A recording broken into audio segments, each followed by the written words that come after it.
muscular, ou seja, hipertrofia muscular, né? Essas bases são responsáveis pelo ganho contínuo de massa de algumas pessoas e também pela estagnação ou o famoso platô que as pessoas atingem por não respeitar essas mesmas bases. As pessoas acabam se perdendo um pouco nos detalhes das técnicas de treino, suplemento, etc. e acabam esquecendo realmente das bases fundamentais que acabam realmente impactando no resultado quando você treina para ganho de massa muscular. Então vamos lá, no nosso vídeo rápido, tentar mostrar de uma forma simples o que realmente interessa, o que todos deveriam saber sobre o ganho de massa muscular para realmente obter resultados impressionantes, ok? Vamos lá.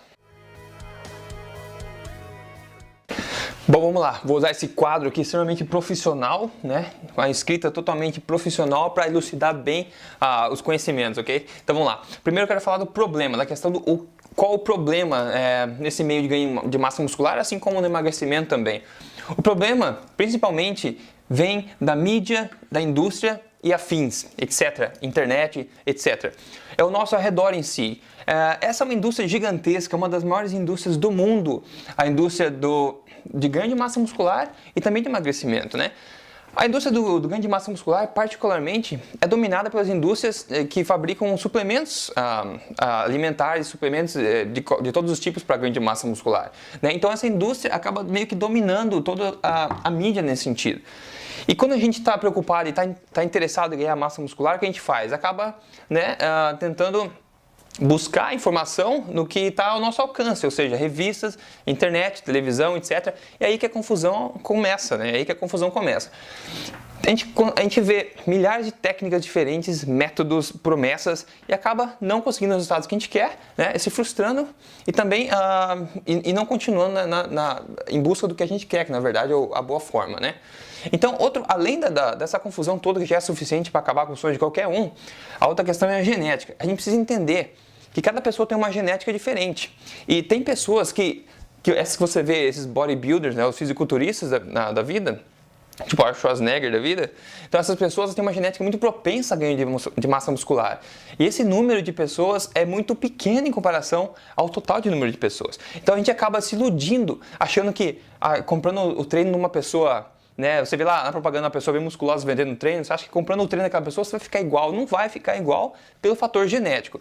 Então, nosso objetivo aqui é ser o melhor que você pode ser dentro das suas capacidades genéticas, ok? E todo mundo consegue evoluir muito na questão de ganho de massa muscular dentro das capacidades genéticas de cada um, ok? Então, esse é o sentido de entender a genética de cada pessoa. A questão das mulheres, por exemplo, só para citar, as mulheres são muito preocupadas, eu vou ganhar muito massa muscular, se eu tomar whey protein, por exemplo, eu não quero ganhar muita massa e tal.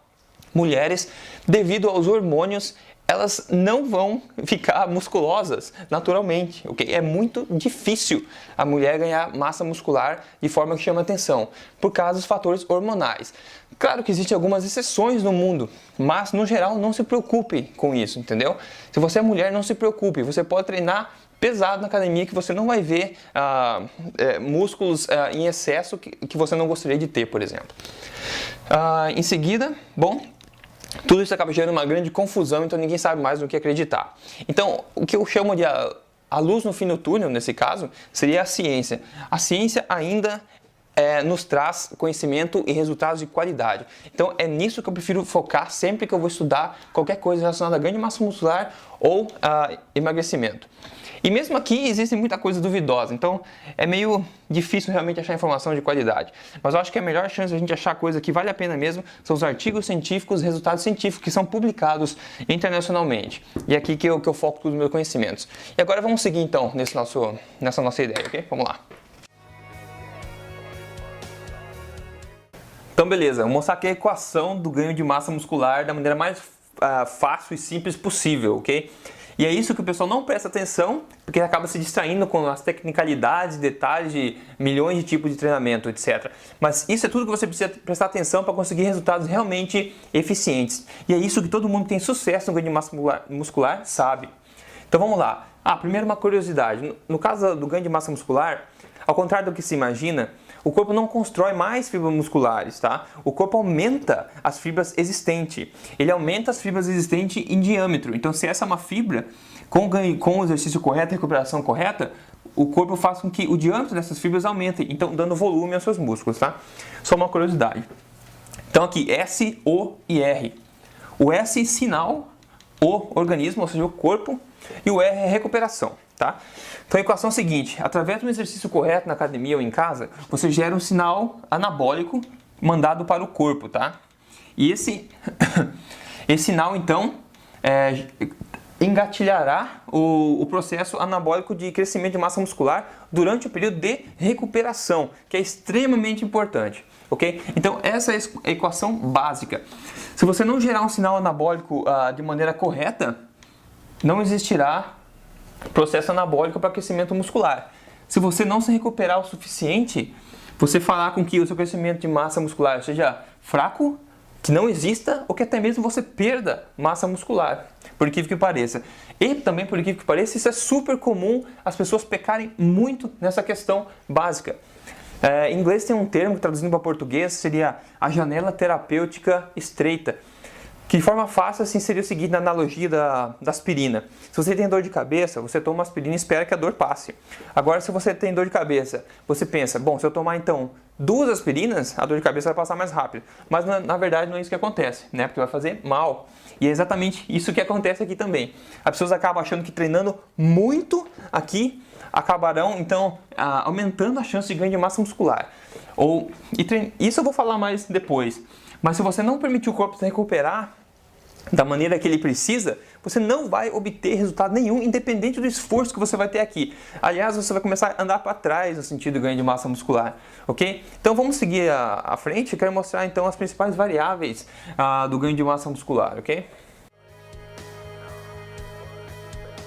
Bom, voltando aqui então, vamos falar aqui das 3 principais variáveis para qualquer treino de ganho de massa muscular, variáveis básicas de qualquer treino. Mas antes disso, uma palavrinha rápida sobre as fibras musculares, tá? Esse é um assunto que poderia se delongar muito, mas no corpo basicamente tem 2 tipos de fibras, né? As longas e as curtas, vamos dizer assim. As curtas são aquelas que dão o maior resultado de ganho de massa muscular, são aquelas que realmente se desenvolvem mais e crescem mais, tá? E as longas, ao contrário, não se desenvolvem de maneira significativa. O que acontece quando você faz? Bom, ela se divide em vários tipos, tá? Mas eu não vou entrar em detalhes aqui. Agora, um erro que as pessoas cometem muito na academia, por exemplo, né? Você tem lá o teu exercício e você começa a fazer as repetições do teu exercício, seja o que for. Então você começa a recrutar, primeiramente, você começa o exercício, tá? Então você começa a recrutar as fibras longas primeiro, tá? Como o esforço está começando ainda. E à medida que você segue no exercício, à medida que começa a queimar, você começa a sentir aquela queimação e começa a ficar difícil, o corpo vai recrutando as outras fibras musculares, recrutando mais as fibras curtas ao invés, à medida que você avança no exercício, tá? E são essas fibras curtas mesmo que quando elas estão fadigadas, ou seja, quando você usou elas ao máximo, elas que vão dar o maior crescimento de massa muscular para o corpo. E o que as pessoas fazem no geral elas começam o exercício e começam a dar aquela queimação e param. Param bem no momento em que o exercício começaria realmente a impactar nessa questão do crescimento de massa muscular. Então eles falham a gerar, né, a pessoa não sucede na geração daquele sinal anabólico que a gente comentou antes. Ou outro erro é quando as pessoas começam o exercício e fazem muitas repetições e a carga não é tão grande. Então as pessoas acabam seguindo aqui, utilizando-se das fibras mais longas do corpo somente e não chegam a realmente usar as fibras menores que dão resultado de força de ganho de massa muscular, justamente porque a carga, o peso aplicado não exige que elas sejam usadas, ok? Então essa é só uma palavrinha rápida. Essas são as 3 grandes variáveis de qualquer treino para ganho de massa muscular, tá? A carga, que seria a intensidade, ou seja, o peso do exercício. O volume seria a quantidade de exercício, por exemplo, 3 séries de 8 tem menor volume do que 4 séries de 10, por exemplo. Então o volume seria o total de esforço no geral, falando de uma maneira bem simples. O estresse metabólico é o que você constrói como resultado do esforço geral, do teu exercício, tá? É o estresse metabólico generalizado no corpo. E ultimamente a ciência tem mostrado que o estresse metabólico, na verdade, é muito importante para a questão do crescimento de massa muscular. tá? Então, uma atenção tem sido voltada para esse caso aqui. Mas então, um treinamento para ganho de massa muscular correto, ele presta muita atenção em como equalizar de forma correta essas três variáveis principais aqui, ok? Então, isso é essencial. Vamos agora, eu vou dar algumas dicas básicas também a seguir de como estruturar o seu treino para realmente conseguir resultados impressionantes, ok? Vamos lá então. Bom, como eu falei anteriormente, então, as três principais variáveis do treino de hipertrofia muscular precisam ser equalizadas da melhor forma possível para obter resultados significativos, ok? Bom, a gente poderia discutir aqui por horas sobre cada uma delas, qual a melhor combinação para cada uma delas. A ciência, os artigos científicos mostram qual a configuração de cada uma dessas variáveis para enfatizar mais o ganho de massa muscular, ou seja, hipertrofia muscular. Mas eu não vou entrar em detalhes aqui agora, ok? Uma coisa que eu só quero mencionar rapidamente, que é extremamente importante, é o conceito de 1RM. Tá? Se você não conhece, é importante saber, é básico isso aqui. Isso é relacionado à carga, à intensidade. 1RM é o máximo de peso que você consegue colocar no exercício e executar apenas uma repetição do exercício. Então, é o máximo de peso que você consegue executar com sucesso uma repetição apenas do exercício. Então, esse é 1RM, é a quantidade de peso máximo para uma repetição de um exercício.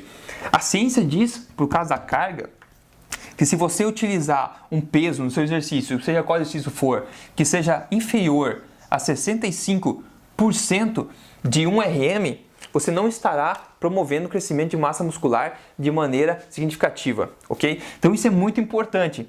Isso significa que exercícios que você consegue fazer muitas repetições, provavelmente você está usando uma carga que seja inferior a isso. E isso é longe de ser o melhor para o teu caso. Então esse é somente um ponto que eu quero mencionar porque é bastante importante nessa questão toda aqui. Outra coisa importante é que eu quero dar dica a respeito de algumas coisas importantes aqui. Primeiro de tudo, ciclo, tá? A galera acaba pegando um treinamento na academia e seguindo aquele treino por vários meses. E isso, na verdade, é longe de ser o ideal, ok? Então, a primeira coisa que eu quero falar é a ideia de pensar no seu treinamento como sendo uma quantidade de ciclos ou pacotes de treino. Então, se você tem, por exemplo, quer planejar o treinamento de janeiro até metade do ano, por exemplo, você vai executar o treinamento da seguinte forma: você tem lá os 6 meses que você quer treinar, tá? E você então constrói ciclos temporários, por exemplo, de 5 semanas, que seriam 4 semanas de treino, mais uma semana inteira de repouso, por exemplo. Então você constrói pacotes de treino, tá? Dentro desses 6 meses. E cada pacote de treino tem uma prioridade diferente, uma estratégia diferente, exercícios diferentes, uma equalização dessas variáveis diferentes, de forma que seu corpo tenha, que você coloque seu corpo, como é que eu poderia dizer? Que você aplique diferentes desafios para o seu corpo durante esse período todo. E é isso que faz evoluir, na verdade, porque o nosso corpo é muito adaptável, ele se adapta a qualquer coisa que a gente faça continuamente. Então, tendo diferentes ciclos, diferentes estratégias, você sempre traz algo novo para o corpo se adaptar. Então, isso é importante. Então, a questão de ciclos, pense no seu treino como um ciclo. Nos próximos 5 semanas, eu vou focar em treinamento dessa forma. Depois eu descanso e faço um outro treino, então, nas 5 semanas seguintes, e assim você vai ao longo do ano construindo o corpo que você quer, tá? Então essa questão de ciclos, o treinamento não é uma coisa linear e precisa ser empacotado nesses ciclos, vários ciclos ao longo do ano. Então esse é um conceito muito importante que vale a pena realmente prestar muita atenção, ok? Outra coisa importante é controle, tá? É essencial você manter controle dos seus treinos, manter controle do peso de cada exercício, número de repetição de cada exercício, os dias que você faz, a ordem. Tudo isso é muito importante, é a única forma que você vai conseguir medir teu progresso, na tua evolução. E é a única forma que você vai conseguir evoluir. Porque para você evoluir na questão de ganho de massa muscular, você precisa aumentar os desafios que você propõe para o teu corpo. Então, se você não sabe o que você fez exatamente nas 2 semanas passadas ou na última semana, você não sabe quanto você vai aumentar para incrementar, né, os desafios que você estipula ao seu próprio corpo. Então, isso é muito importante, o controle mesmo meticuloso dos seus treinos. Isso é essencial para conseguir uma evolução.